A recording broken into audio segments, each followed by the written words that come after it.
I don't think masks are going to be around for everyone forever. I think we're moving very much from a collective public health responsibility of wearing masks to much more individual, personalized choice.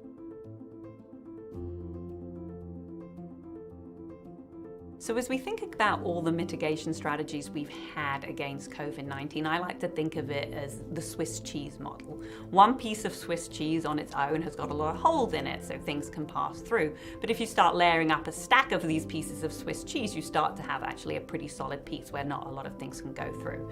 So masking on its own is like a piece of Swiss cheese, right? It's good, but it's certainly not perfect. But if you start adding in your vaccine as another piece of Swiss cheese, your treatments, your antiviral treatments as another piece, testing, social distancing, all these other pieces, we had a pretty good barrier.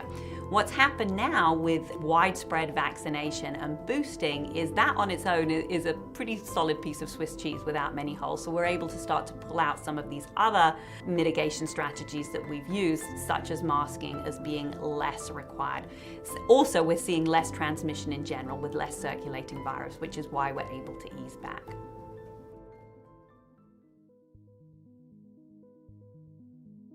Personal comfort around masking is going to be really interesting, and everyone's going to have different thresholds for what that means to them. So we're going to see restrictions lifted very globally, but you're going to have to consider how you address each of those scenarios. So I can give you two examples here. One may be going to the grocery store, where you can go into the grocery store pretty quickly, you can do much of your shopping without really interacting with other individuals except at the checkout register, and you may feel comfortable not wearing a mask in that setting. You then may go to a concert or a show which is packed with individuals and a lot of loud noise and loud shouting, and you may feel less comfortable being unmasked and choose to wear a mask in that environment. So again, you may not be masking all the time, but you may have different scenarios where you choose to wear a mask based on your perceived risk. We really have to respect individual choice around the use of masks and never judge anyone if they're choosing to wear a mask or if they're choosing not to wear a mask in settings where masks are no longer required.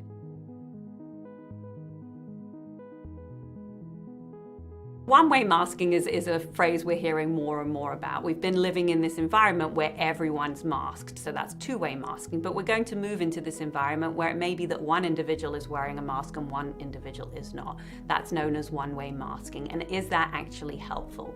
So it's certainly not as helpful in terms of reducing transmission as when two individuals are wearing masks, but it is more helpful than when no individuals are wearing masks. So there are studies looking at what the level of filtration is with one-way masking, and similar to what we've discussed around the efficacy of other masks, the same is true in one-way masking. So cloth masks are less effective than surgical masks, which are less effective than N95K, N95K, N94 masks, but some masking is better than no masking. So again, if an individual is making a personal choice to wear a mask, there is some benefit to that individual who is wearing the mask and to individuals around them.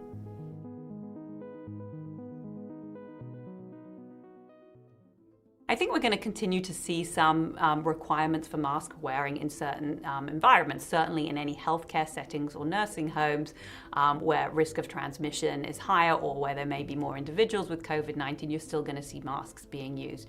You're also going to see masks being used in households where there's potentially multi-generation individuals living, or individuals with high-risk conditions, immunocompromised, children who are not yet eligible for vaccination. So I think in those kinds of settings, you will still see masks being used frequently.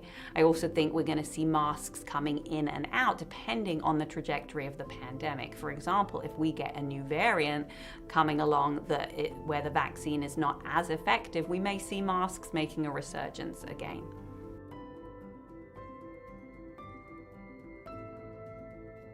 So it really depends on where you are, right? Because the CDC has actually updated the criteria for areas of high risk and low risk. And if you're in an area of high risk where there's high transmission of COVID-19 and you're not vaccinated, you should certainly consider wearing a mask. In areas of low transmission, actually, you really have to make an individual choice about that if you're not vaccinated, but there is no requirement to wear a mask. Obviously, you've got to weigh up the risks and the benefits for yourself in that situation.